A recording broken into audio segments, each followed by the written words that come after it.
Welcome to the Mets pod. On today's show, we are very excited to be joined by Mets Assistant GM Ian Levin. And after that interview, we'll get into the craziest win of the season as the Mets rally to take the first game against St. Louis. And we'll talk about some of the biggest roster debates that are coming our way. So we got a loaded show for you today. As always, we will close out the mailbag. And a reminder to subscribe to the Mets pod at Apple Podcasts, Spotify, SNY's YouTube, or wherever you get your podcasts.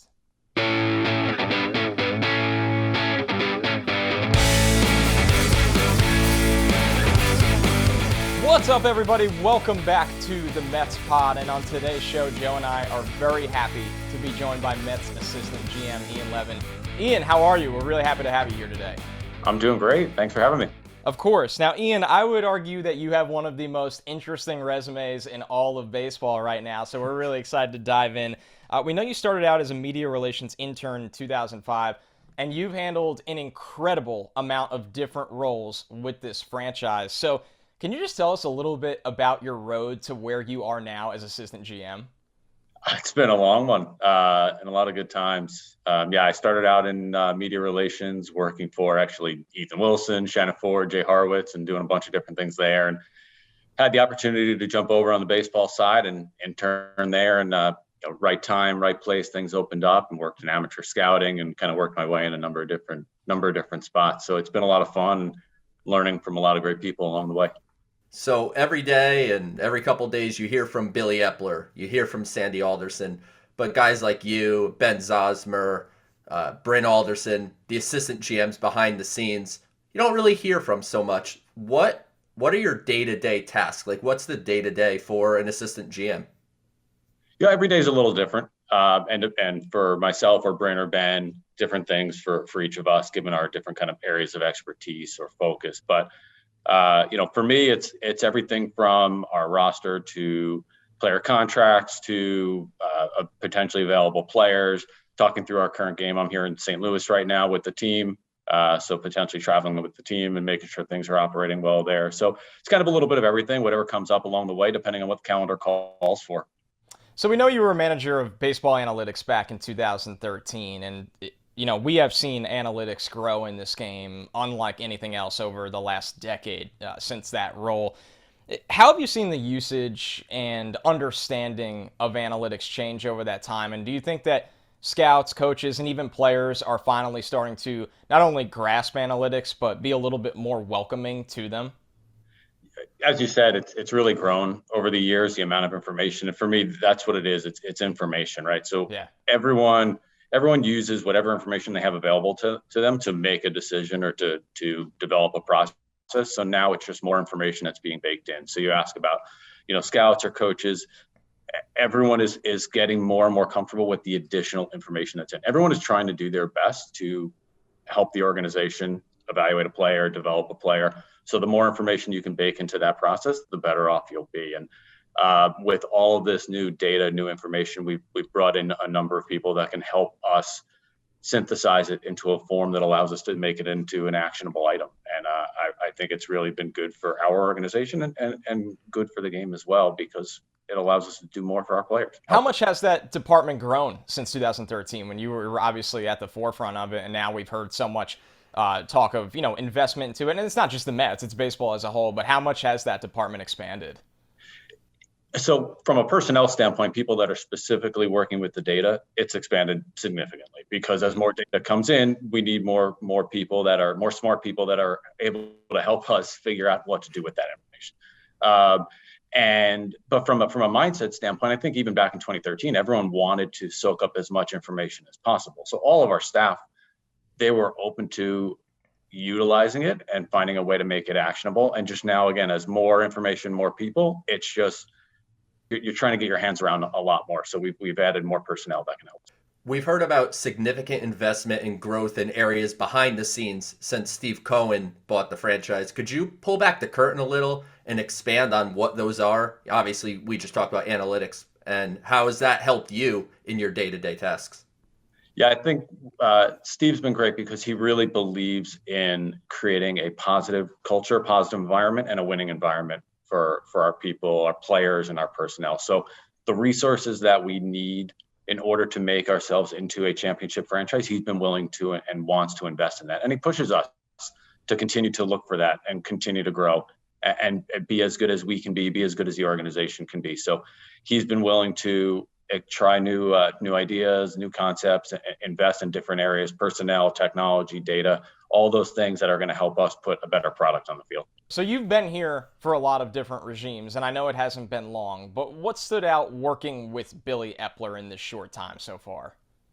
Yeah, I think it's been a great time so far with Billy. First of all, you asked me what stood out the most. It's his ability to be collaborative and really get involved in the process. I think a lot of people use that word and try to do it. I really think he has executed on that really well. I mean, we have countless meetings via Zoom or in person where he's asking for the opinion of a lot of different people.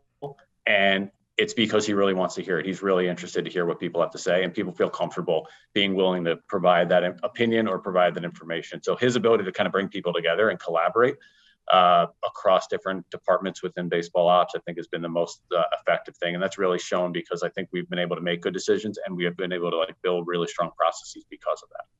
I want to go back to November, and I remember specifically I was at the outlets the day after Thanksgiving shopping, like I always do get a lot of Christmas stuff done, and I get a notification from Twitter that the Mets are signing Eduardo Escobar. And then later on, I'm at dinner, I get the notification, Mets are signing Mark Canha. And then, of course, you guys signed Starling Marte, and then Max Scherzer kind of to cap that weekend. Can you just take us through that crazy weekend where so much money was spent and obviously bringing in such impactful players? The market was moving so fast. It's like we were at the outlets too, right? You got a certain amount of time left. You got to get as many socks and things as you can before you get out of there. So it was moving quickly, and we knew that there was sort of an arbitrary deadline that has been set coming up soon.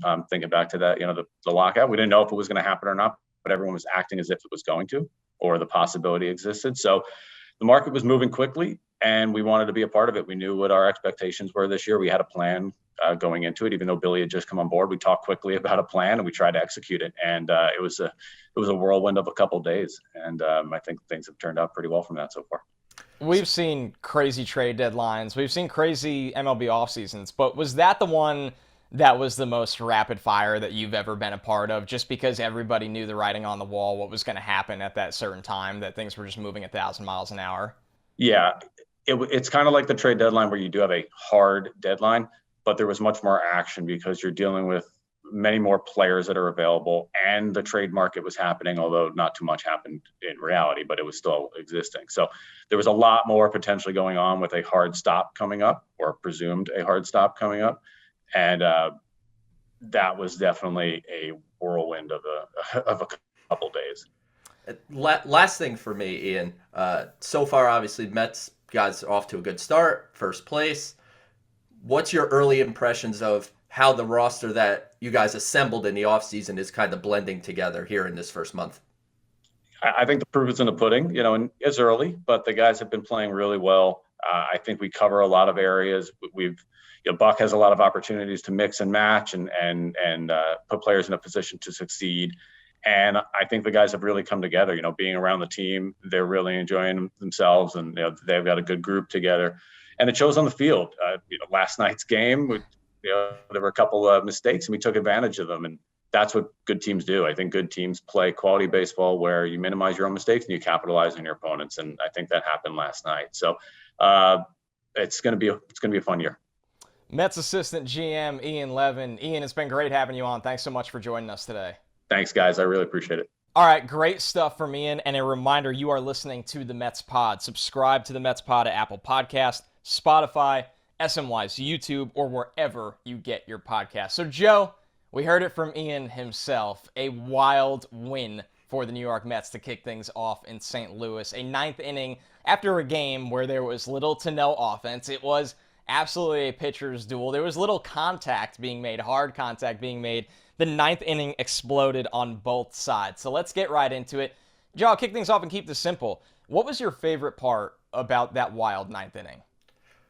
I was mostly checked out. I'm just scrolling my phone. They're down 2-0. It just seemed like it was the day that the Mets bats were not coming to play, which it happens. You play 162 of these things, you're gonna have days like that. And then Escobar gets a single. But for me, what stands out the most is just the hustle and grit that this team shows. Dom Smith hitting that ball down the first baseline. Goldschmidt robs it, kind of, with the sliding play. Yeah.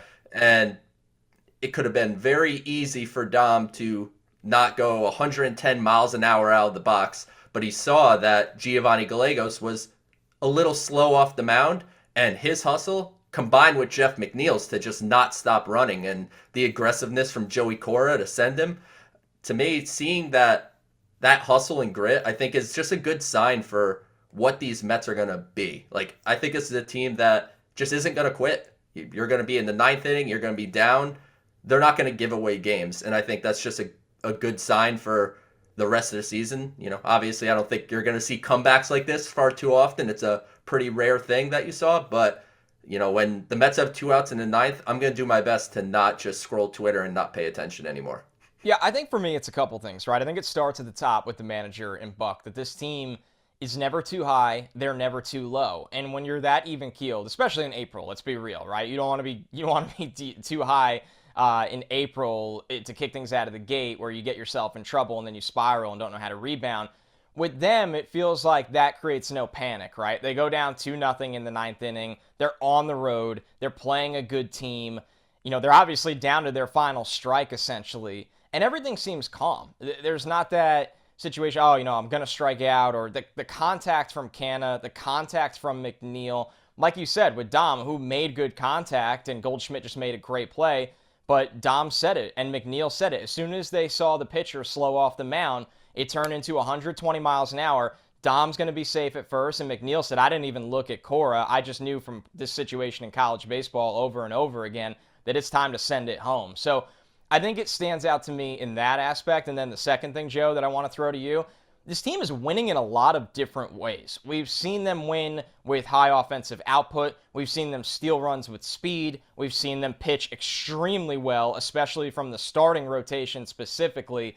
And then last night, it feels like they just steal a game, right? With the Arenado error that never, ever happens. They took full advantage of that and beyond. They didn't just tie the game from that error. They didn't just take the lead. They built a 3-run insurance for Edwin Diaz. This was a Mets win unlike any other from the season, and honestly a Mets win that we're not accustomed to seeing over the last couple years. Oh, I mean, there's no better way to say it than basically in the past 2-3 years, the Mets just lose this game every single time. And I think what they did was they did a good job of building this roster so there's going to be a little more consistency, a little less variance. Like you see some other lineups that are really based around the 3 true outcomes, which home run, walk, strikeout. That's all that's going to happen. The Mets grab contact-based hitters. And, I mean, if you look up and down their lineup, the only guy that really strikes out at a high level is Pete. But Pete's probably going to hit 40 home runs. So you could deal with, 1 or 2 of those guys. But the Mets are a team that's going to... a lot. Yeah, he gets on base, he draws walks, but he's kind of closer to that 3 outcome player than some others in the lineup. But it's a team that they're going to put the ball in play. They're going to get on base.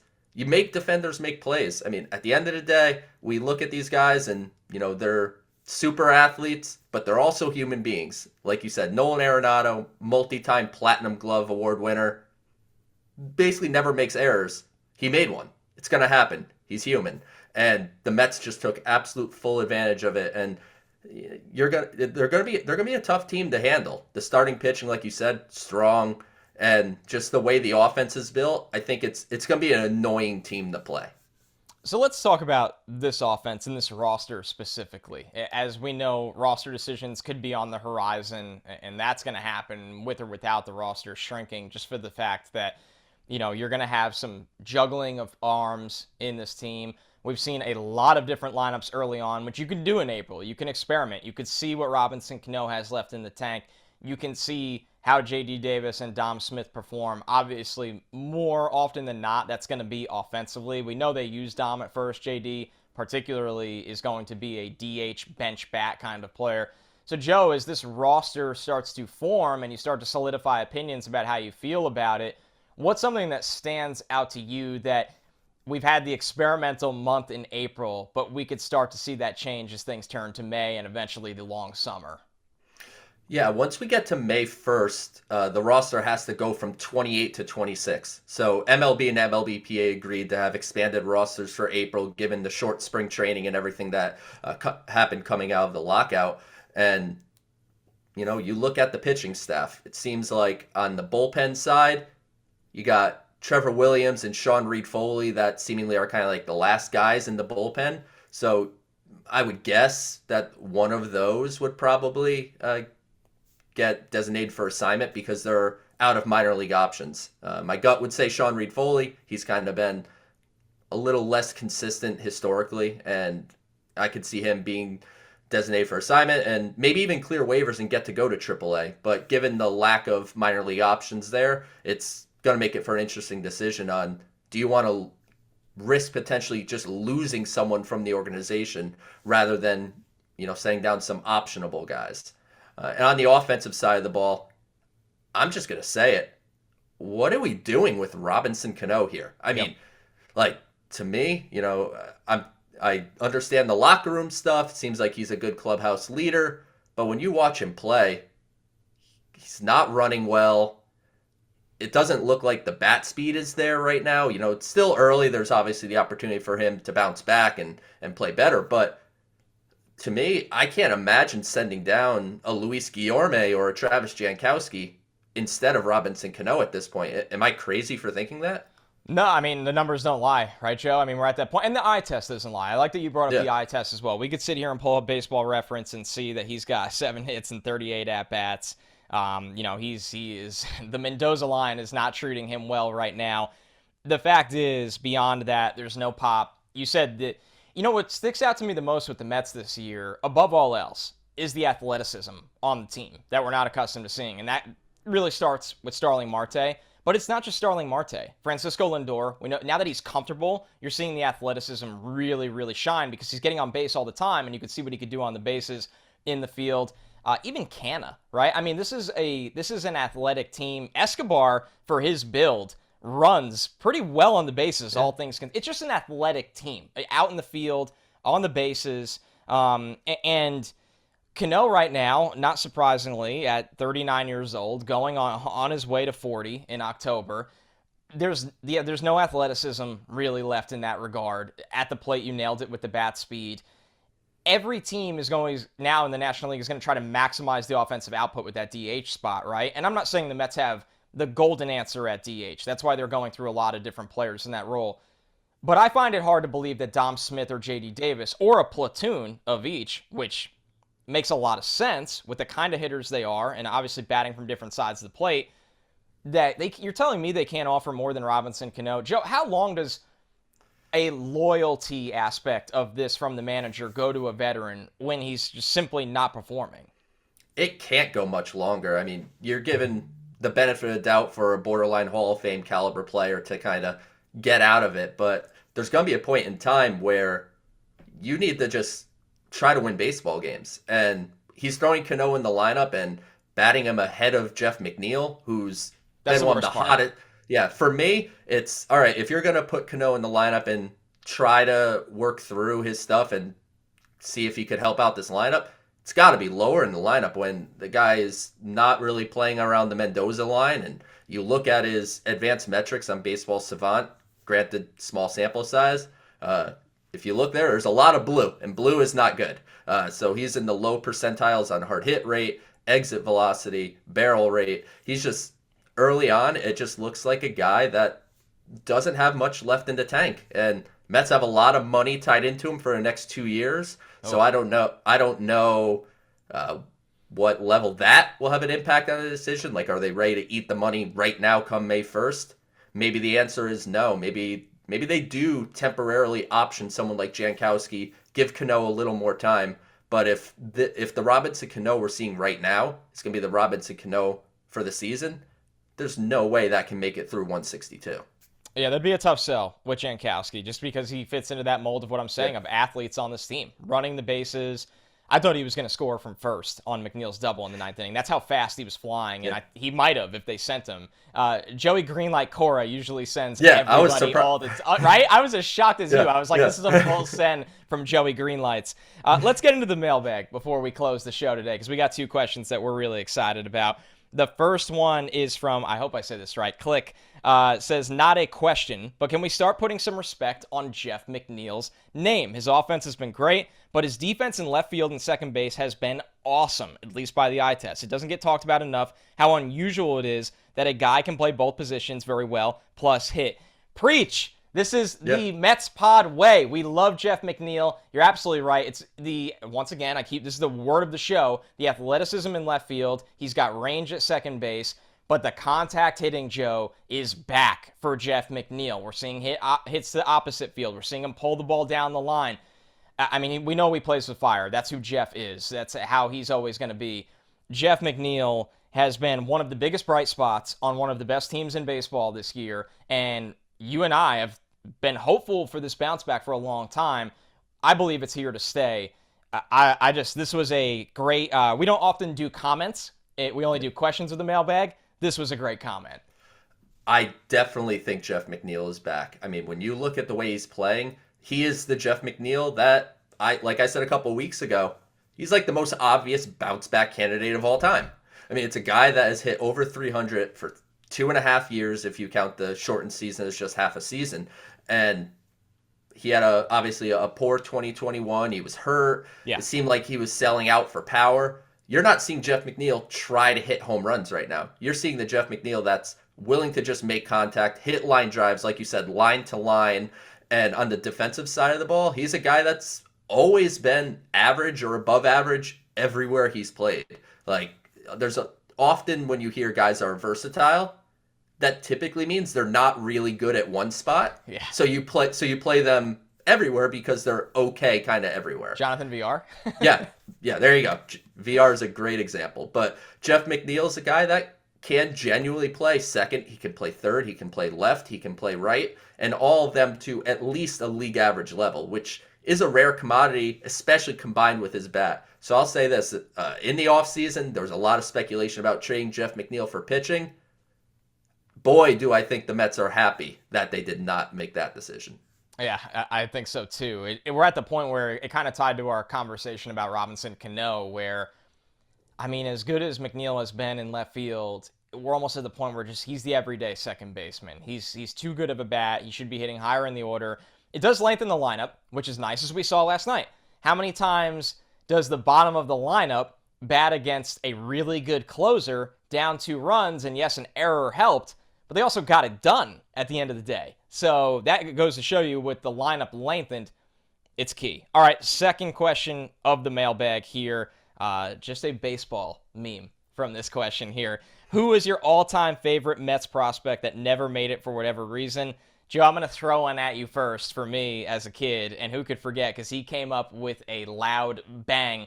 Lastings Milledge. Lastings Milledge for me, I thought Lastings Milledge was going to be a superstar. This was an era, you and I have talked about this a lot in the past, where baseball prospects coverage was limited, I would say. So when you heard hype about a guy in the minors, he was an elite guy. He was the guy in the farm system, not the 5th guy, not the 3rd guy. He was the guy. Lastings Milledge, 5-tool prospect, the arm, the speed, the power, the flash in an era where, you know, baseball has a lot more flash right now, which is awesome for the game. And at the time he came up, and it made some headlines, made some controversy, but I thought Lastings Milledge was going to be a superstar, Joe. I loved Lastings Milledge. When he was a first-round pick, I was following the draft at that point, and he was your prototypical 5-tool prospect that, you know, sometimes the tools don't all come together, but if there's one thing we'll always remember was when he hit the home run and then he high-fived the fans. Is it off Benitez? I think it was off Armando Benitez. It might have been. Your memory's a heck of a lot better than mine if you remember that. But I'll tell you, after that, and he goes and he high-fives all the fans on his way out to the field, and I remember a bunch of people being pissed about that. I mean, now in 2022, that would be like the most embraced thing ever. But Lastings Milledge, great name. And I'm going to actually go with Reese Havens, who was the second of 2 first-round picks the year that the Mets also drafted Ike Davis. and he was coming out of the University of South Carolina. And I remember at the time, obviously the bat to ball skills were great. He was going to be an above average defensive second baseman. I thought this was kind of what Daniel Murphy ended up being is kind of what I thought Rhys Havens was going to be.